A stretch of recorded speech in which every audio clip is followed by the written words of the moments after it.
Graça e paz, meus amados irmãos, essa manhã de domingo, graças a Deus porque nos dá mais um dia do Senhor, podemos estar juntos, mesmo sendo pela mídia, né? Estamos juntos pessoalmente, mas nós podemos cultuar juntos ao nosso Deus. Diante disso, nessa manhã, eu quero que os irmãos então abram a palavra de Deus no Salmo 46, versos de 8 a 11, para atendermos a santa convocação ao nosso Deus, para cultuá-lo nessa manhã. Diz assim a palavra do nosso Deus, Salmo 46, versos de 8 a 11. Vinde, contemplai as obras do Senhor, que assolações efetuou na terra. Ele põe termo à guerra até os confins do mundo, quebra o arco e despedaça a lança, queima os carros no fogo. Aquietai-vos, sabei que eu sou Deus, sou exaltado na terra, o Senhor dos exércitos está conosco, o Deus de Jacó é o nosso refúgio. Aleluia. Amém. Vamos ao Senhor em oração nessa manhã, meus irmãos. Vamos orar a Ele. Deus bendito, obrigado porque estamos aqui mais uma vez no dia do Senhor, nos reunindo dentro destas possibilidades que temos, em espírito e em verdade, para cultuar o santo nome do Senhor. Pai, nos abençoa naquilo que prestamos a fazer nesse instante. A nossa meta, ó Deus, a ser lograda nessa manhã é glorificar o Teu nome, Senhor. Então recebe a nossa adoração, a adoração do Teu povo, onde quer que ele esteja, ó Deus, nos lares, os irmãos espalhados, a nossa igreja aí nos lares. Abençoe cada um, ó Deus. Somos um único Espírito, temos um único Senhor, uma única fé e cultuamos nesse instante ao único Deus bendito. Ajuda-nos naquilo que vamos fazer, Pai. Recebe este culto em nome e na mediação de Cristo Jesus. Amém. Vamos cantar, irmãos, o hino de número 17 do nosso hinário Novo Cântico. Hino 17, por favor. Deus seja louvado.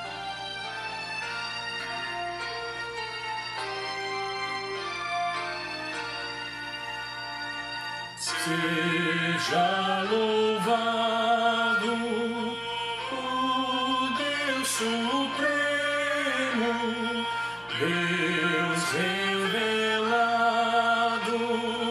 em Israel, onipotente,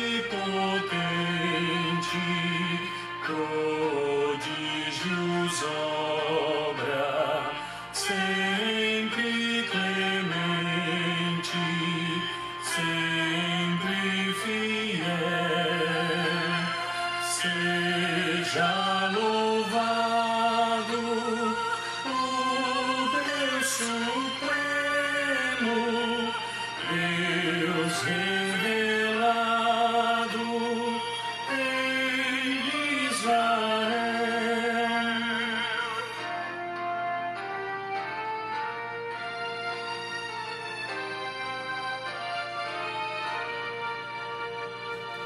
Louvor perene, só Deus merece. Canta e não cesse o seu louvor, de todos seja sempre exaltado.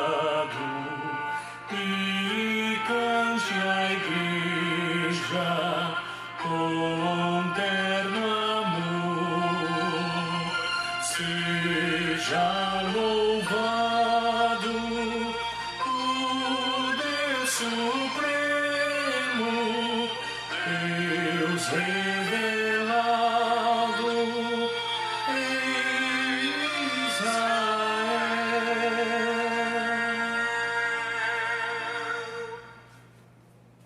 Nós vamos abrir mais uma vez a palavra do nosso Deus, agora no livro dos Salmos, mais uma vez, Salmo 93, para a nossa edificação. O livro dos Salmos, Salmo 93.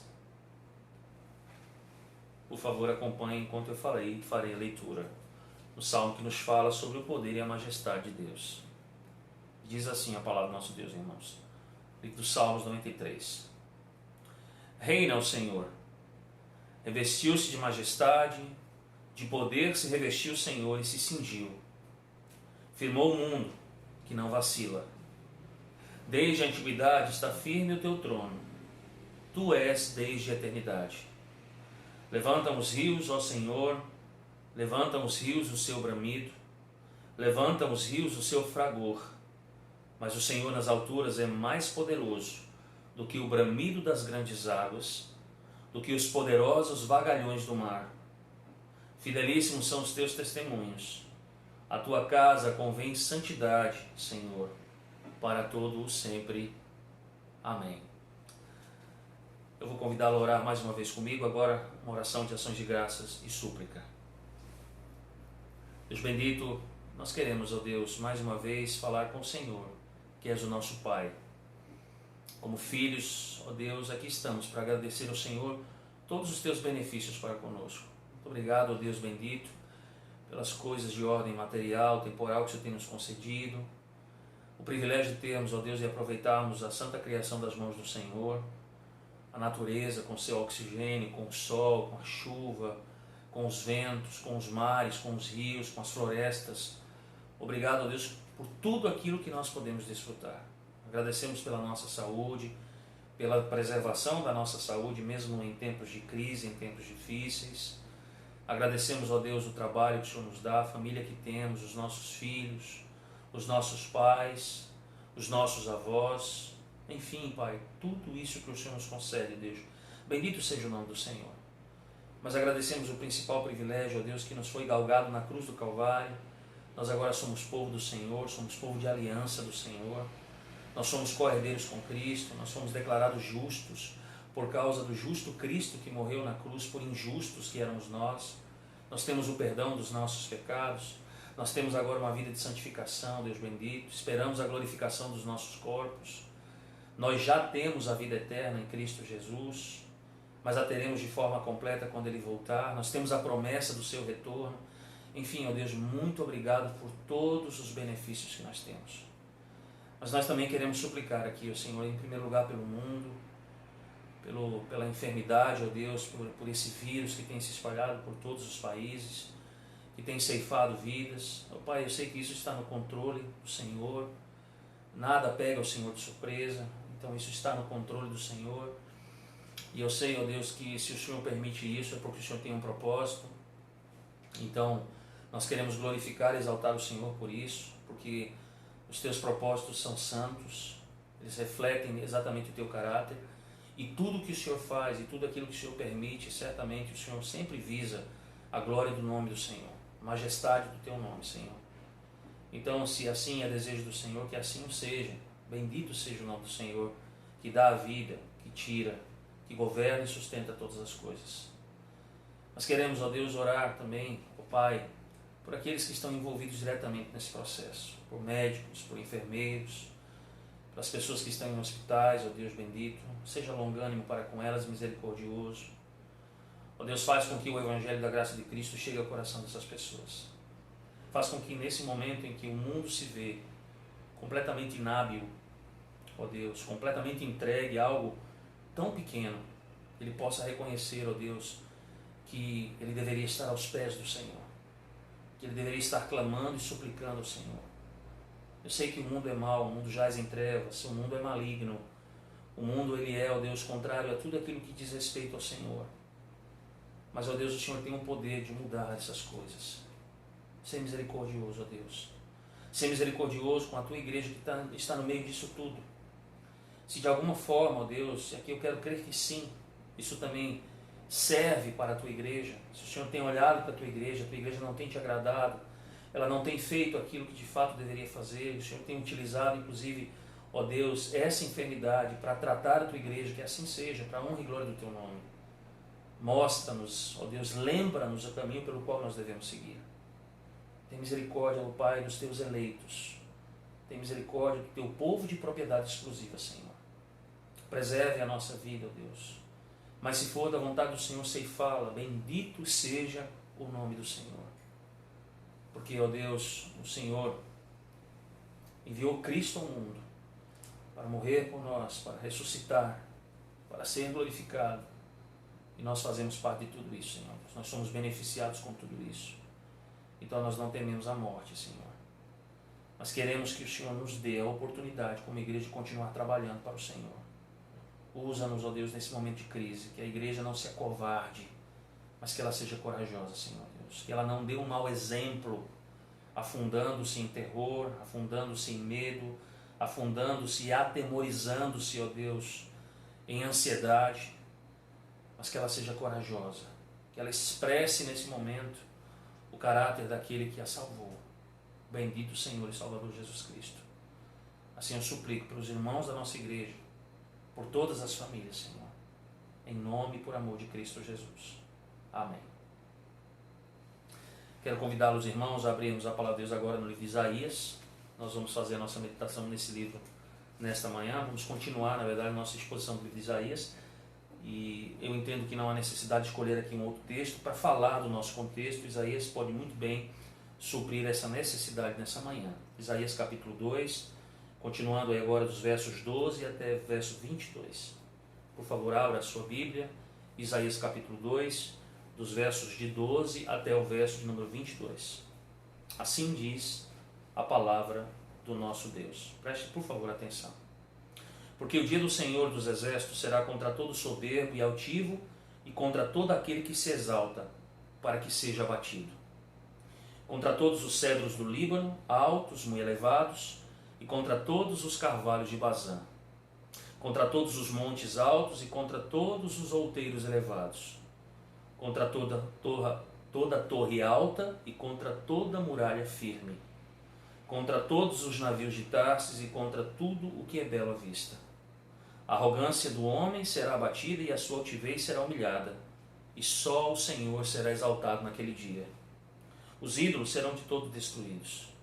Então os homens se meterão nas cavernas das rochas e nos buracos da terra, ante o terror do Senhor e a glória da sua majestade, quando ele se levantar para espantar a terra. Naquele dia, os homens lançarão às toupeiras e aos morcegos os seus ídolos de prata e os seus ídolos de ouro que fizeram para ante eles se prostrarem. E meter-se-ão pelas fendas das rochas e pelas cavernas das penhas, ante o terror do Senhor e a glória da sua majestade, quando ele se levantar para espantar a terra. Afastai-vos, pois, do homem cujo fôlego está no seu nariz, pois em que ele é estimado. Amém. Oremos, Senhor. Deus bendito, nós queremos agora, Pai, contar com a ajuda do Senhor. Precisamos da compreensão da Tua palavra, aquilo que ela nos ensina. Fala ao nosso coração por meio dela, Senhor. Estimula-nos a uma vida mais piedosa, uma vida mais santa, por meio daquilo que vamos ouvir. Estimula o nosso coração, ó Deus, a averiguar a nossa relação com o Senhor. Estimula-nos, ó Deus, a, como igreja cristã, sermos firmes. Fala ao coração talvez de alguém que não seja crente. Muda o coração dessa pessoa, Deus, para a honra e glória do Teu nome. Dai-nos, ó Deus, a compreensão. Edifica-nos. Consola-nos. Estimula-nos. Impacta-nos, ó Deus, pelo poder do Evangelho nesse instante. Em nome de Jesus Cristo. Amém. Meus irmãos, nós estamos enfrentando uma situação de dificuldade em toda a humanidade. Nas últimas semanas chegou a nós a tão temida pandemia do Covid-19, coronavírus. E de lá para cá o caos só tem aumentado, bem como também as restrições. Prova disso é que nós estamos fazendo um culto via mídia social, não podemos estar juntos. Mas certamente diante desse quadro devemos ser esperançosos, irmãos. Continuar como igreja a nossa peregrinação nesse mundo marcado pelo pecado, pela falta de amor, pela falta de zelo pelo outro, um mundo guiado pelos seus princípios econômicos, políticos, religiosos, em que cada país apenas tenta se sobressair ao outro, refletindo nada mais do que o orgulho arrogante da humanidade e desnudando cada vez mais a necessidade de se poder confiar em alguém que não sejam os homens. Na semana passada nós consideramos a condição de Judá, de Jerusalém, a sua capital, e também de Israel. Nós devemos nos lembrar que a nação estava experimentando prosperidade, ela parecia estar segura dentro do quesito militar, e tudo isso estava acontecendo no meio de uma idolatria desenfreada, não é? As questões de ordem religiosa, elas estavam completamente, eram terríveis, não é?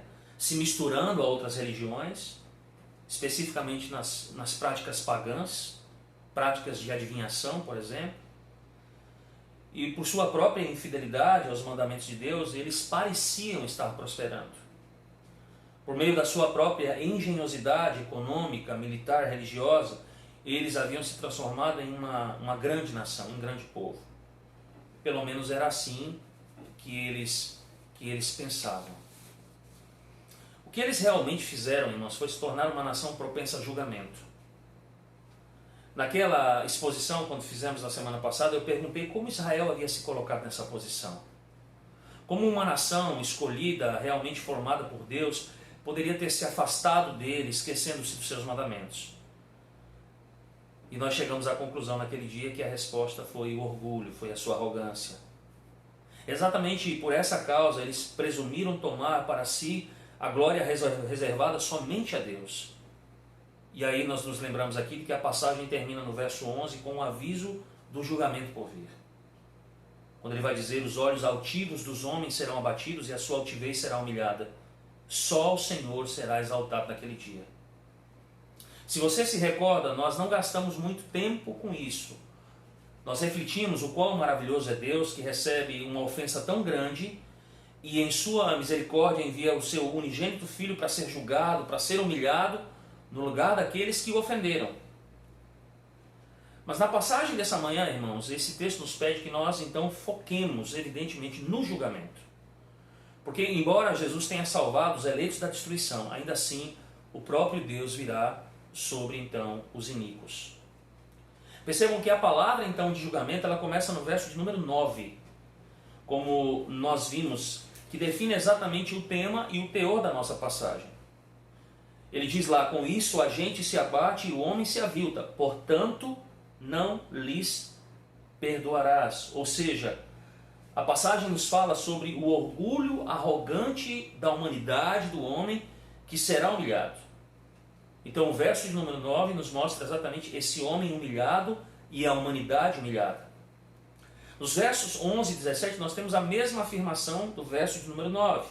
O verso de número 11 nos diz lá, irmãos, os olhos altivos dos homens serão abatidos e a sua altivez será humilhada. Só o Senhor será exaltado naquele dia. E o verso número 17 também nos diz, a arrogância do homem será abatida e a sua altivez será humilhada. Só o Senhor será exaltado naquele dia. Então nessa manhã nós vamos continuar falando sobre o tema da semana passada.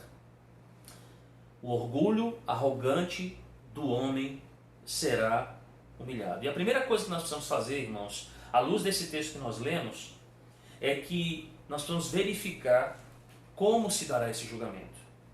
E em primeiro lugar, ele mostra quando isso ocorrerá. Perceba, ele diz lá no verso 12 e no verso 20, no dia do Senhor dos Exércitos. O verso 12 nos diz então, porque o dia do Senhor dos Exércitos. E lá no verso 20 ele diz, naquele dia. E percebam, irmãos, esse é o dia em que a chamada criação consciente, ou seja, os homens e os anjos, ficarão diante do seu Criador e darão conta da administração da sua vida. Aqui há um ponto interessante para observarmos, irmãos. Quando nós falamos sobre Deus, nós vamos perceber que Yahvé, ele é um Deus moral e ele é um Deus ético.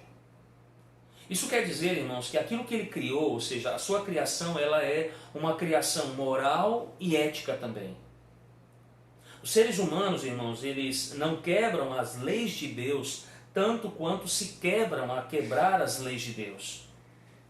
O Senhor nos deu as suas leis para a proteção em um mundo caído.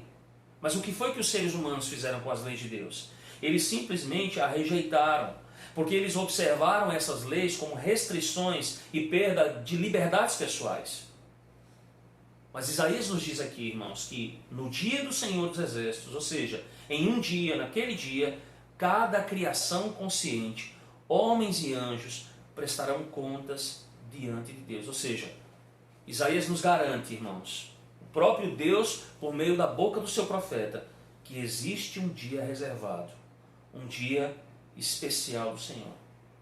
Mas perceba que ele continua e diz o que se sucederá nesse dia. Ainda o verso de número 12 nos diz, Esse dia será contra todo soberbo e altivo e contra todo aquele que se exalta, para que ele seja abatido. Percebam que, logicamente, o ponto central do julgamento é o ser humano. Contudo, não apenas nele, como homem propriamente dito, mas sobre tudo que reflete de alguma maneira o chamado orgulho arrogante da humanidade. E vejam que isso então, meus amados irmãos, é demonstrado justamente no que se segue, ou seja, nas expressões que são utilizadas, por exemplo, nos versos 13 e 14, quando ele diz assim, contra todos os cedros do Líbano. Ele diz contra todos. Depois, na parte B do verso 13, ele diz contra todos os carvalhos de Bazã. No verso 14, mais uma vez ele diz contra todos os montes altos, contra todos os outeiros elevados. No verso de número 15 ele diz contra toda torre alta, contra toda muralha firme. E no verso de número 16 ele diz contra todos os navios de Tarsis e contra tudo o que é belo à vista. Então ele fala sobre contra todos, contra toda, contra todos, contra tudo. Veja, o que isso significa, irmãos? Que no nosso contexto, toda coisa, quer seja natural, versos 13 e 14, ou construída, arquitetada pelas mãos humanas, são expressadas aqui nos versos 15 e 16, e de alguma maneira refletem orgulho na humanidade, elas caem quando a humanidade cai. Então perceba que o julgamento ele começa particularmente por aí. E perceba algo importante. O mundo criado como o mundo de Deus está do lado de Deus. No verso 2 do capítulo 1, quando o Senhor diz que Ele é quem fala, ou seja, Ele vai bradar, Ele dará as suas palavras, Ele chama nada mais, nada menos do que os céus e a terra para darem ouvidos às suas palavras. Ou seja, o mundo criado como o mundo de Deus está do lado de Deus. Ele ouve a voz de Deus, ele é testemunha das coisas de Deus. Mas também é um mundo que está como o mundo da humanidade. E por essa razão, irmãos, é envolvido na maldição trazida pelo pecado da humanidade. Você vai se lembrar lá em Gênesis, no capítulo 3, verso 18, quando a terra é amaldiçoada, diz que agora ela vai produzir o quê? Ervas daninhas, cardos e abrolhos, espinhos de Gênesis, que são ao mesmo tempo a hostilidade da natureza agora para com o pecador, mas a corrupção da natureza pelo pecado, como por exemplo é abordado pelo apóstolo Paulo lá no capítulo 8 do livro de Romanos. Então nós temos o julgamento. E como é que se dá esse julgamento, irmãos? Vejam nas figuras utilizadas. Em primeiro lugar, se dará nas obras do orgulho dos homens. Nas obras naturais. Como eu falei nos versos 13 e 14. Nas obras naturais, nas quais esses homens se orgulham. Nas quais eles demonstram o seu orgulho e a sua arrogância. E aí ele cita alguns símbolos disso. Ele fala sobre os elevados cedros do Líbano. Ele fala sobre os carvalhos, os grandes carvalhos de Bazã. Ele chama atenção aos montes altos e aos outeiros elevados, ou seja, ele mostra as grandes obras da natureza, nos quais esses homens se orgulhavam e que faziam com que eles fossem tão arrogantes. Mas não apenas isso. Ele nos mostra que esse julgamento também virá sobre as grandes obras que foram produzidas pelo orgulho da humanidade. E aí é exatamente sobre isso que fala os versos 15 e 16, ou seja, ele diz lá, contra toda a torre alta, contra toda a muralha firme, contra todos os navios de Tarsis e contra tudo o que é belo à vista. Percebam, irmãos, que isso representa todas as maneiras como os seres humanos, como a raça humana, como a humanidade, se vê completamente independente de Deus, como autor da sua própria segurança. Quando ele fala, por exemplo, ali no verso de número 15, torre alta, muralha firme, ou seja, ser humano demonstrando que ele não precisa, ou que ele não deposita a sua segurança em Deus, mas que ele a constrói para si. Isso aqui nos lança de volta lá ao Antigo Testamento. Mais especificamente a Gênesis no capítulo 11, versos de 1 a 9, ali no texto que nos fala sobre a Torre de Babel. Um texto ali, uma história relatada, não é? Pós-dilúvio, onde os seres humanos continuam então desobedecendo ao mandamento do Senhor de que eles devem se espalhar, eles devem povoar a terra, mas eles resolvem fazer o quê? Uma cidade fortificada, uma torre tão alta que chega então ao cume dos céus, E ali eles dizem que é para que o nome deles então seja engrandecido, para que o seu nome seja tornado um nome célebre. Tudo isso fruto da arrogância, fruto do orgulho do homem, um homem que busca uma glória para si. Mas o texto continua. O verso 16 nos fala então dos grandes navios mercantes. Os maiores navios da época eram capazes de fazerem viagens maiores, transportarem maiores cargas. E esses navios então, irmãos, eles representavam o triunfo da humanidade sobre as chamadas forças da natureza, criando os chamados grandes impérios comerciais. Vejam, Isaías está dizendo aqui, irmãos, que Deus tem algo reservado para todos esses símbolos de grandeza que expressam o orgulho humano. No verso 17 ele diz: a arrogância do homem será abatida e a sua altivez será humilhada. Ou seja, todos esses símbolos da arrogância, do orgulho do ser humano serão reduzidos a nada. Serão reduzidos a nada.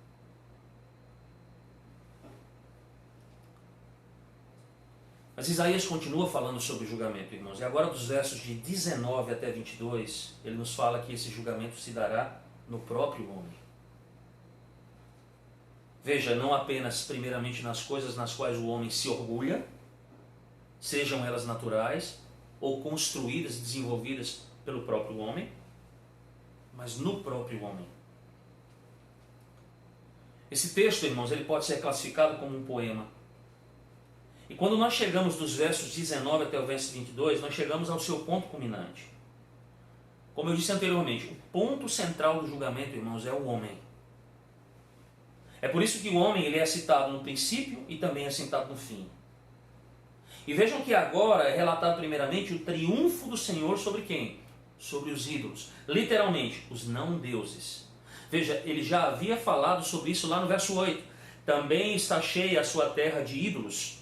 Adoram a obra das suas mãos, aquilo que os seus próprios dedos fizeram. E agora, do verso 19 ao verso 22, no julgamento proferido sobre os homens, mais uma vez ele volta a esse tema. No verso 18 ele diz: os ídolos serão de todo destruídos. No verso de número 20 ele diz: naquele dia os homens lançarão às toupeiras e aos morcegos os seus ídolos de prata, os seus ídolos de ouro que fizeram para ante eles se prostrarem. Meus irmãos, ninguém que esteja separado do Senhor permanece grande, nem os ídolos diante dos quais o povo se curva.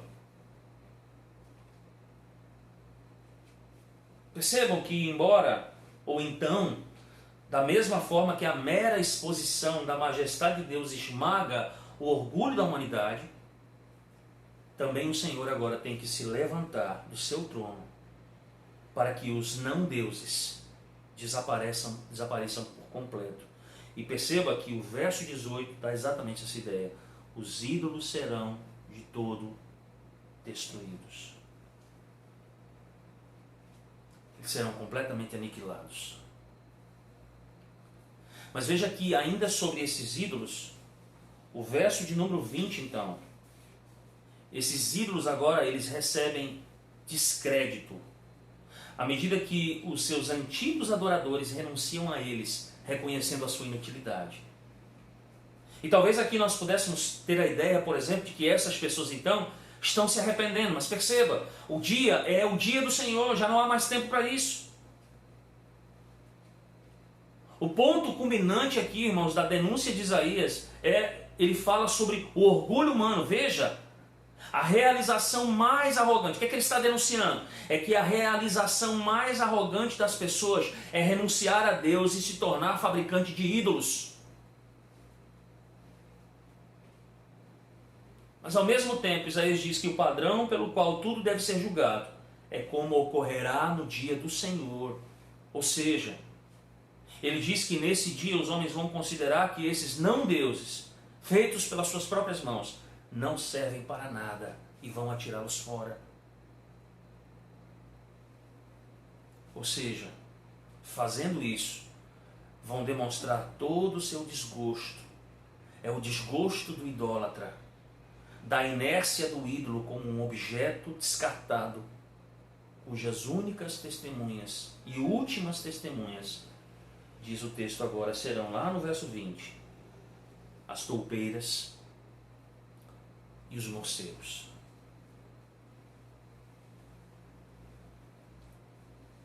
Mas então qual será a reação da humanidade diante do julgamento?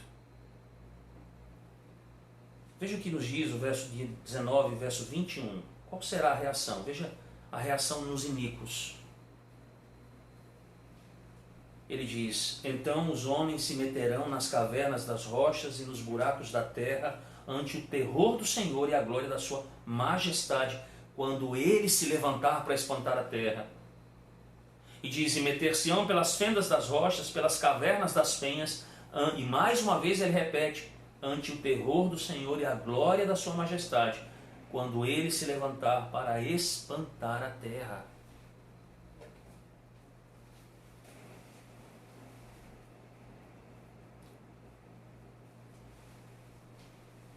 O que nós temos depois, irmãos, do reconhecimento de que os ídolos não são nada e não servem para nada, segundo Isaías, é um estado de desolação completa. Veja aqui, em seu desespero, não porque se arrependeram, não porque se voltaram para Deus, não porque olharam para o seu próprio pecado, mas porque estão agora num estado de desolação, ou seja, no seu desespero agora, eles lançam os seus ídolos fora. E agora eles estão cheios de terror.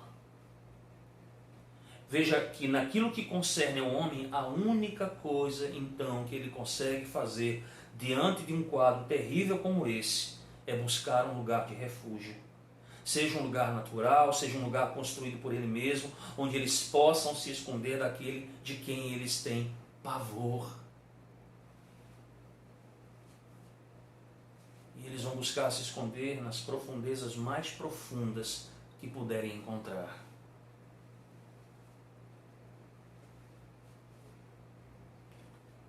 Mas vejam, irmãos,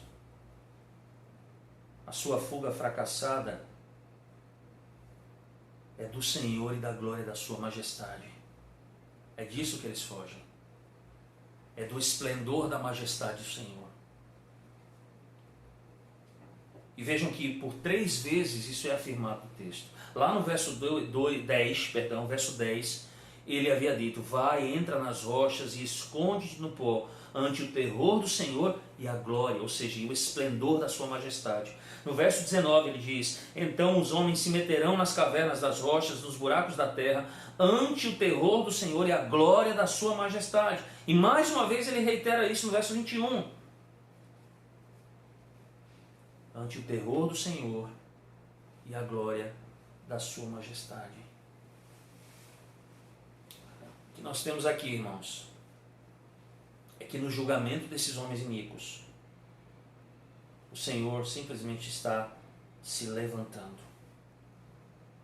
É a imagem do Senhor se levantando como se ele estivesse literalmente deitado. Mas agora o Senhor se levanta e olha para a pretensão do mundo. E o que ele faz? Ele dá uma sacudida no mundo. Ele faz com que toda a vaidade caia no chão e os habitantes procurem se esconder de tamanho medo, de tamanho pavor. Veja, Isaías está dizendo: vocês naquele dia serão confrontados com o Senhor e com a glória da sua majestade. E isso vai aterrorizar vocês. É por isso que ele ainda diz: existem todas as razões para não se confiar no homem.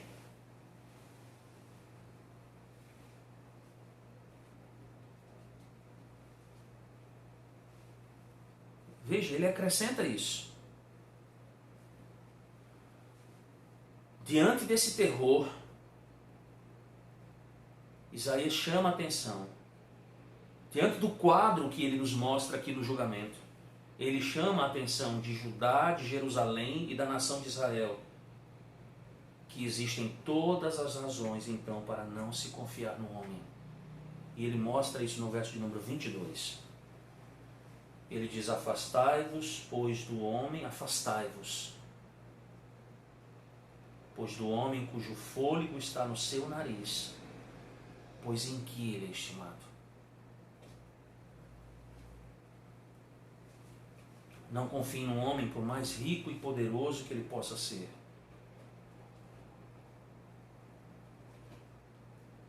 Ele disse lá no verso 7, a sua terra está cheia de prata e de ouro. Não confie num homem, por mais rico e poderoso que ele possa ser. E ele dá razão, irmãos, porque a sua vida depende do fôlego que passa pelas suas narinas.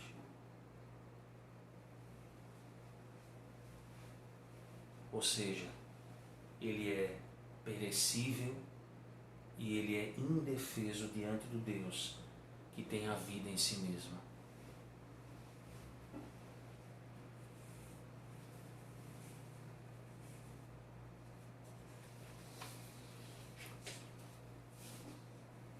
Diante dessas explicações, irmãos, nós temos algumas lições para tirar para nós. E a primeira nos vem em forma de uma pergunta: por que Deus adota essa postura contra o orgulho? Pense nisso. É realmente, irmãos, através do orgulho que grandes coisas acontecem. Veja, os homens fazem grandes coisas porque querem criar um nome para si mesmos. Eles querem, como nós vimos lá em Gênesis 11, tornar o seu nome célebre. Grande fama. Então o que é que o homem faz? O homem entra em novas fronteiras porque quer satisfação. Os seres humanos escalam montanhas, atravessam oceanos, voam para o céu, vão até as estrelas, a lua.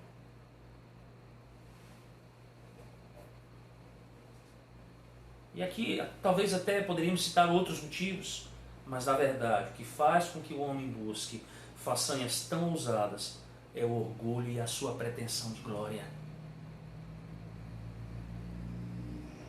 Veja, irmãos, o ser humano, a humanidade faz descobertas, cria invenções, pensa em novas ideias o tempo inteiro, mas não é para a glória de Deus, é para a glória do homem. Caso contrário, irmãos, por que então nós competimos para ser primeiros ou reconhecidos como melhores? É o nosso orgulho que nos anima a fazer assim. E perceba que o orgulho da humanidade a levou bastante longe. E sabemos que se você realmente deseja obter alguma coisa de alguém, é só despertar o orgulho dela. Então, por que então Deus fica tão irado contra o orgulho? É porque Deus, irmãos, é verdadeiro e justo. Veja, a verdade é que ninguém consegue nada de bom nessa vida sozinho. Não há montanha que o homem tenha escalado sem que Deus não tenha lhe dado forças para fazer isso. Não há descoberta, não há invenção, não há vacina, não há ato criativo que tenha surgido de alguém sem que Deus torne tudo isso possível. E de fato, irmãos, a única razão pela qual alguém vive é por causa do fôlego que Deus lhe deu e continua a dar a ele. Isaías nos diz no verso 22, o homem tem apenas um suspiro em suas narinas. Basta apenas tapar o seu nariz, a sua boca, que o homem morre.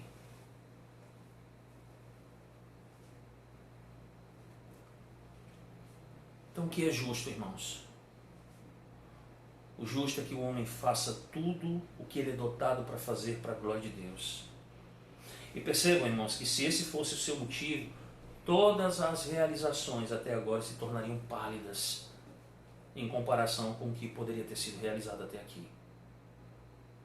Imagine, irmãos, o que poderia ter sido feito se a cooperação, em vez da concorrência, fosse o nosso principal meio de operação. O que poderia ter sido realizado?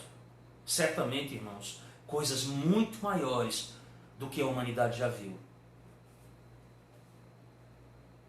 Vejam, o orgulho ele pode estimular os homens a fazer grandes coisas, mas por ser um motivo pecaminoso, sempre os impede de agir de maneira justa. Percebam que por não estarem agindo para a glória de Deus, agindo por Deus, ele age de maneira contrária aos justos mandamentos de Deus. Basta olharmos e estudarmos a história da humanidade, que nós vamos perceber um tema comum em todo qualquer ato de progresso. É que todo qualquer ato de progresso sempre trouxe consigo uma grande medida de devastação. E vejam que as principais razões para a devastação foram os motivos pecaminosos de orgulho e ganância que estimulam os homens. E sempre estimularam, irmãos. Então percebam. Nós falamos que Deus é verdadeiro e justo. E Ele não pode ser verdadeiro e justo se Ele fechar os olhos para a iniquidade do orgulho. Mas há uma segunda lição. E também em forma de pergunta, por que a majestade da glória de Deus deve aterrorizar em vez de deleitar? Você vai ver que isso vai se repetir aqui algumas vezes, em alguns versículos. Meus irmãos, ver o esplendor de Deus não é isso que todo mundo deveria desejar? Perceba, os seres humanos, eles adoram as coisas majestosas, as coisas grandiosas. O ser humano, ele viaja pelo mundo inteiro para ver os seus esplendores. O ser humano tende a gastar dinheiro, muito dinheiro, para ver, por exemplo, as grandezas produzidas pelo homem de todas as suas maneiras. O ser humano gosta de pompa. Mas a pergunta é, por que alguém deve se esconder da majestade do seu Criador? Porque é exatamente isso que ele deveria aguardar. E aqui deixa eu fazer uma observação, irmãos. O homem, ele não sabe o que ele pede quando ele pede que Deus se mostre, que Deus se revele. Porque o homem zomba de Deus. O homem exige que, se ele é real, ele deve provar a si mesmo. O homem é aquele que se orgulha dos seus próprios esforços, como se ele, não Deus, fosse o Criador do seu mundo. Mas o homem não sabe o que ele pede quando ele pede que Deus simplesmente se mostre, se revele. Mas vejam, irmãos, segundo o texto que nós lemos, um dia Deus revelará a si mesmo em todo o seu esplendor.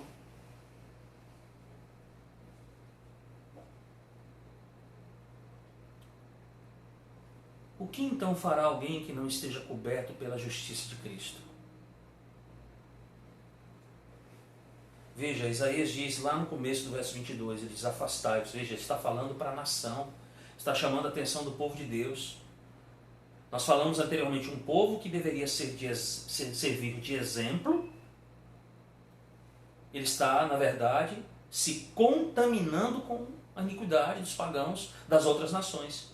E Isaías agora está dizendo, olha, não procedam de igual maneira como esses povos o fazem, como essas nações o fazem. Na verdade, ele está dizendo, afastai-vos deles.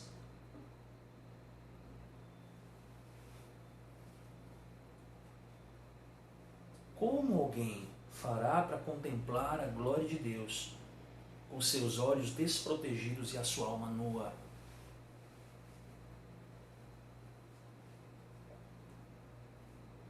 Não tem como.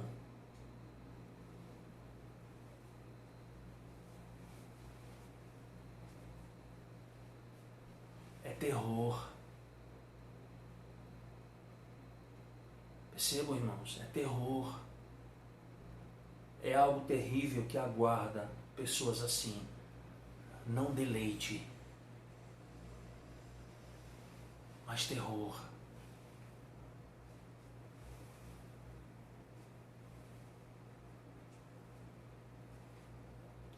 O homem só poderá se deleitar no esplendor de Deus, coberto pela justiça de Cristo.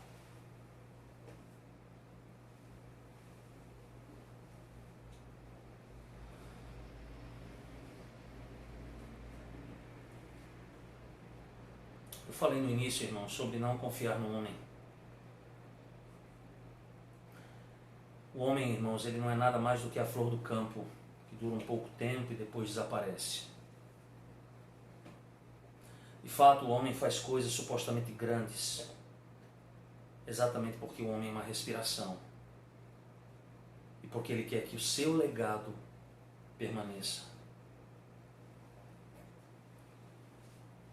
Igreja, irmãos, amigos, em tempos de crise nós somos tentados, com as informações que obtemos, a dar glória ao homem. Agora, todos estão tentando correr atrás de uma cura para um microscópico vírus e que sim, está sendo utilizado por Deus para mostrar que o homem não é grande como ele pensa que ele é. Deus está utilizando isso para humilhar a humanidade. Vejam, através de algo que nem sequer é visto pelo olho humano, por meio disso Deus para o mundo.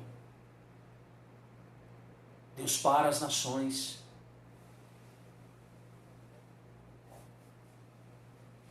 Deus deseja que o mundo preste atenção.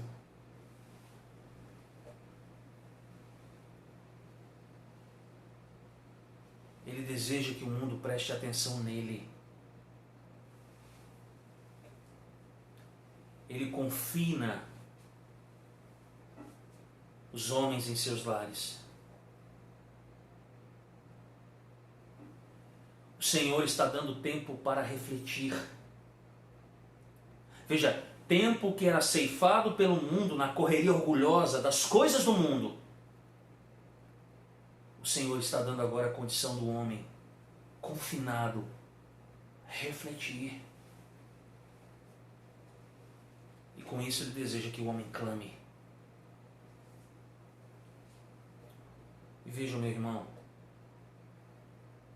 embora isto pelo qual estejamos passando seja fruto do pecado da humanidade, não tenha dúvida disso, está sob o controle soberano de Deus e para a glória de Deus. E veja, se isto já infunde medo e pânico, agora com um invisível vírus, imagine com a vinda do Todo-Poderoso Deus. Eu disse lá no começo, nós não podemos confiar no homem. O homem é orgulhoso, o homem é arrogante, o homem quer roubar a glória de Deus. Glória é essa que infundirá pânico, terror em seus corações, na majestade desse Deus. Então existe apenas uma única pessoa em quem depositarmos a nossa confiança total e definitiva. E ela é Jesus Cristo, nosso Senhor.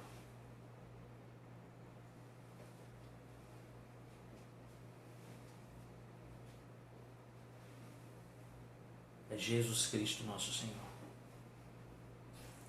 É só nele em quem podemos confiar. Na suficiência de Cristo. Na obra de Cristo. No amor de Cristo. Então que nesse momento, meu irmão e minha irmã, você possa refletir sobre isso. Em meio especificamente ao problema que nós temos passado com o coronavírus.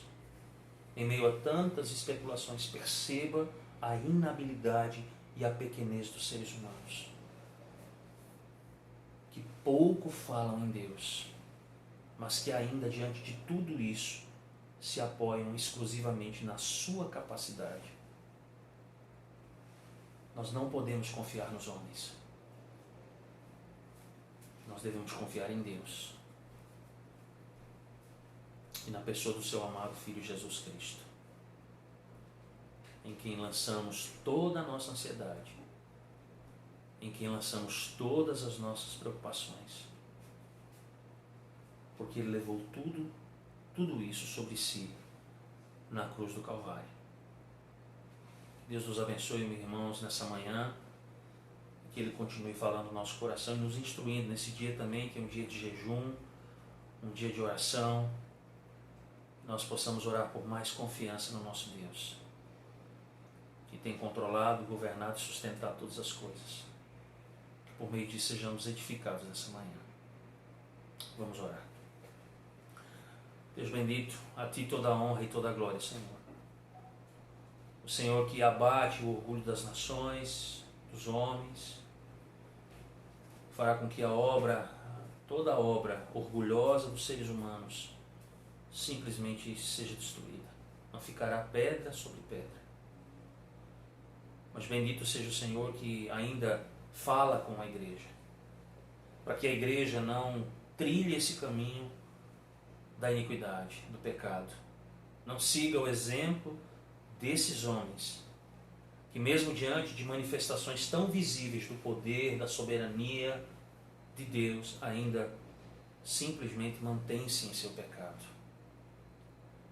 Nós sabemos, ó Deus bendito, que o pior problema que a humanidade enfrenta, sempre enfrentará, não são problemas de ordem natural, não é porque a natureza às vezes simplesmente mostra a sua força e nós padecemos com isso, não é por causa das enfermidades, embora elas estão e sempre estarão presentes até o retorno de Cristo, mas o nosso grande problema ainda é lidar com o nosso pecado, Senhor.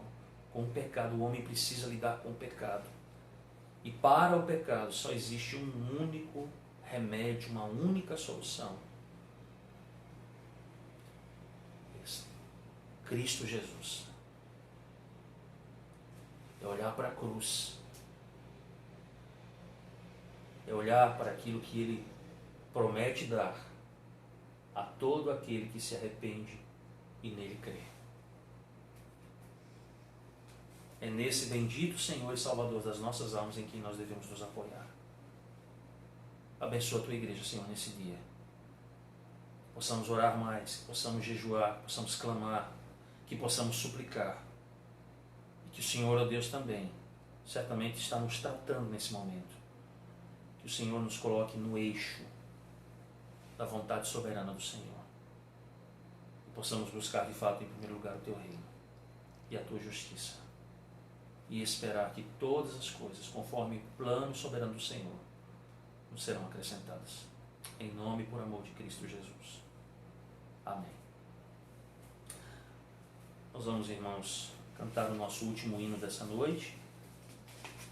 Aliás, dessa manhã, perdão. E vamos cantar o hino de número 105. Então nós vamos estar encerrando o nosso culto. Hino 105. E nós estaremos encerrando nessa manhã. A certeza do crente.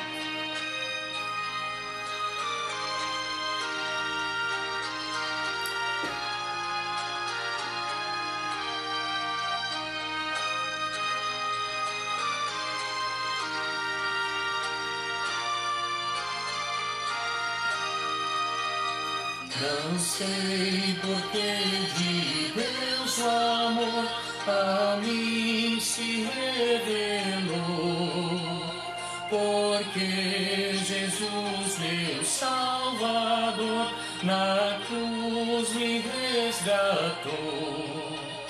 Mas eu sei em quem tenho crido, e estou bem certo que é poderoso. Guardará, pois, o meu tesouro até ao dia final. Não sei o modo como agiu Espírito infernal, que um dia Cristo me atraiu em convicção real. Mas eu sei em quem tenho crido, e estou bem certo que é poderoso. Guardará, pois, o meu tesouro até ao dia final. Não sei o que de mal ou bem é destinado a mim. Se maus ou áureos dias vêm até da vida ao fim, mas eu sei em quem estou bem certo que é poderoso. Guardará, pois, o meu tesouro até o dia final.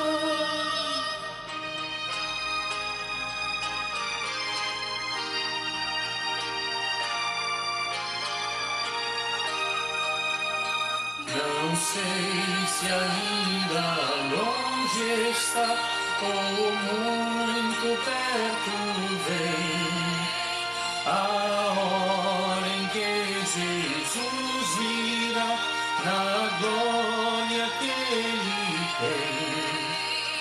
Mas eu sei em quem tenho crido e estou bem certo que é poderoso. Guardará, pois, o meu tesouro até ao dia final. Oremos, irmãos. Obrigado, Senhor Deus, por essa manhã, por este culto. Abençoa-nos durante esse dia mais uma vez. Prepara-nos para o culto vespertino, Senhor Deus, para a segunda convocação desse dia. Assim suplicamos em nome de Jesus. E que a graça do nosso bendito Senhor e Salvador Jesus Cristo, o amor de Deus, o nosso Pai, e a doce comunhão do Espírito esteja sobre todos nós, sobre todo o povo de Deus, espalhado por toda a face da terra, hoje e sempre. Amém. Meus irmãos, Deus vos abençoe, Deus vos guarde, e até mais tarde, quando estaremos mais uma vez transmitindo o nosso culto vespertino. A Ele toda a glória eternamente. Amém.